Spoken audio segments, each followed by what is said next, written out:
अस्सलाम वालेकुम नाज़रीन ग्रामी, मैं हूं अली असद और आप देख रहे हैं हमारा फेसबुक और यूट्यूब चैनल। आईएसपीआर की कल की प्रेस कॉन्फ्रेंस और उसके बाद इमरान रियाज का वीलॉग, दोनों में व्यूज देखकर आप अंदाजा लगा सकते हैं कि पाकिस्तान में किसका बयानिया मकबूल है। आईएसपीआर ने सोशल मीडिया को डिजिटल दहशतगर्द कहा है, अपना ही नुकसान किया है। यानी कि आप देखें कि PTV पर जो है इनका प्रोग्राम प्रेस कॉन्फ्रेंस नशर की गई, जिसमें सिर्फ 12 घंटों में सिर्फ और 12,000 व्यूज मिले। अब तक की तादाद सिर्फ और सिर्फ 18,000 तक पहुंच गई होगी।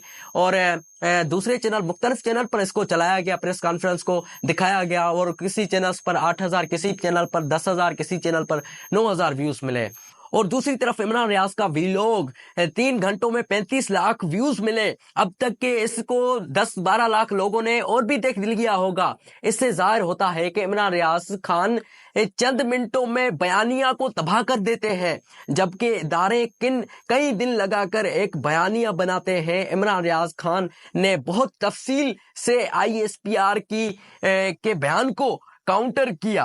हामिद मीर ने भी तस्दीक की कि सीधी गोली चलाई और अब मेरे सामने चलाई गई है। आज आईएसपीआर ने कहा कि फौज ने ना गोली चलाई, ना ही रेंजर्स ने गोली चलाई है। अगर कोई सबूत है तो हमारे सामने लाया जाए। और इस पर हामिद मीर ने कहा कि गोली चलाई गई है और मेरे सामने गोली चलाई गई है। सिक्योरिटी फोर्सेस ने शाम 4 बजे से डी चौक संभाला था, लेकिन सबसे ज्यादा जो फायरिंग और आंसू गैस शेलिंग दोपहर 2 बजे से शाम 5 बजे के दरमियान हुई। हामिद मीर ने कहा कि इस्लामाबाद में तारीख की सबसे बड़ी शिद्दत से फायरिंग और शेलिंग नहीं देखी मैंने कभी भी। मुझे ऐसा लग रहा था जैसे मैं फलस्तीन में, जहां लेबनान में, अफगानिस्तान में हूं।